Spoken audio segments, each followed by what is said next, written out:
Dipole moment के other application क्या हो सकते हैं? इसकी मदद से आप किसी मॉलिक्यूल में परसेंटेज यानी करेक्टर निकाल सकते हो। उसके लिए फॉर्मूला है परसेंटेज यानी character equal to observed dipole moment upon calculated dipole moment into 100। Observe dipole moment वो होगा जो आपका थ्योरेटिकल वैल्यू होगी डायपोल मोमेंट की, और कैलकुलेटेड जो आप एक्सपेरिमेंटली निकालोगे। यहाँ पे एक एग्जांपल दिया हुआ है, इसमें दोनों कैलकुलेटेड डायपोल मोमेंट भी दिया हुआ है और ऑब्जर्व भी दिया हुआ है। तो HCl मॉलिक्यूल है ये, तो परसेंटेज यानी करेक्टर कैलकुलेट करके कितना आ रहा है 16.9% यानी अप्रोक्सीमेट 17%। दूसरा है अगर आपको ऑर्थोमेटा पैरा डेरिवेटिव कोई है उसमें आपको डिफ्रेंशिएट करना है बेस्ड ऑन डायपोल मोमेंट। तो सपोज यहाँ पे दोनों ऑर्थोपेरा और ऑर्थोमेटा पैरा पे जो ग्रुप होंगे वो सेम होंगे। एक्स को हमने कोई एटम मान लिया, सपोज यहाँ पे Cl एटम है। तो देखो हमने एक लाइन सेंटर बेंजीन रिंग है, इस बेंजीन रिंग के सेंटर में एक पॉइंट मान लिया, उससे दोनों जो एक्स है उसको उनके बॉन्ड को इलोंगेट किया इमेजिनरी लाइन खींच के, तो जो एंगल हो गया दोनों के बीच में उसको थीटा मान लिया। तो यहाँ से एक कंक्लूजन ये निकलता है कि जितना आपका बॉन्ड एंगल होगा, जितना दोनों एटम के बीच का एंगल कम होगा उतना ही ज़्यादा डायपोल मोमेंट होगा। Higher the angle between two atoms lower the dipole moment. Para वाले एटम में देखो दोनों के बीच का एंगल 180 है, तो डायपोल मोमेंट सबसे कम इसी में होगा, ठीक, theta directly proportional to 1 upon dipole moment. तो ऑर्डर ऑफ डायपोल मोमेंट क्या हो गया, ऑर्थो का सबसे ज़्यादा, फिर उसके बाद मेटा, उसके बाद पैरा। अब डायपोल मोमेंट की मदद से आप स्ट्रक्चर कैसे निकाल सकते हैं? सपोज आपने वाटर मॉलिक्यूल का स्ट्रक्चर अज्यूम किया कि स्ट्रेट लाइन है सपोज करेंगे, तो स्ट्रेट लाइन है तो उसका डायपोल मोमेंट क्या हो जाना चाहिए, 0 होना चाहिए। लेकिन डायपोल मोमेंट वाटर का होता है कितना, 1.85 dy।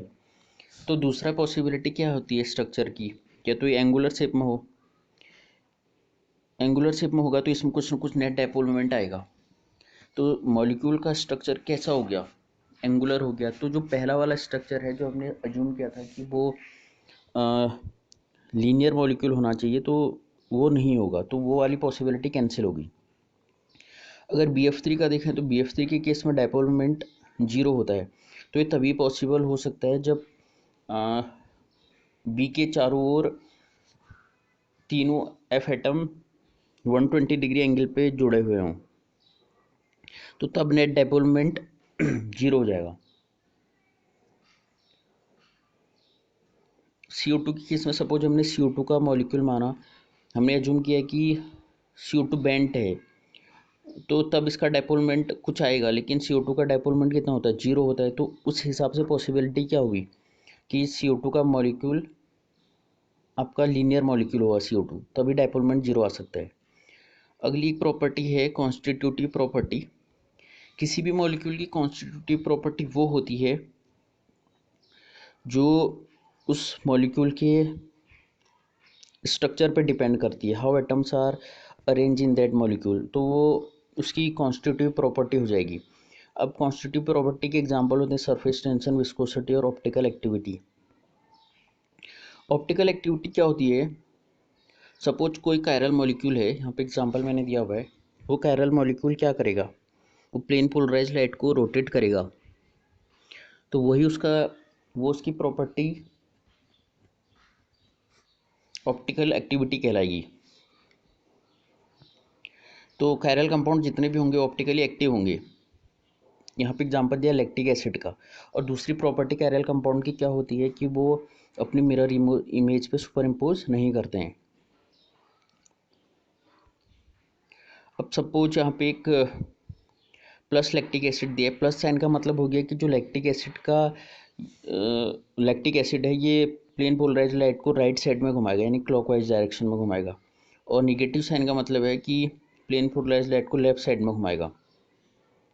अब ऑप्टिकल एक्टिविटी और केमिकल कॉन्स्टिट्यूशन कैसे लिंक करते हैं, सपोज कोई अकायरल मॉलिक्यूल है, तो अकायरल मॉलिक्यूल ऑप्टिकली इनएक्टिव हो जाएगा, तो इन दोनों के बीच का लिंक ही हो गया, कायरल मॉलिक्यूल ही केवल ऑप्टिकली एक्टिव हो सकते हैं।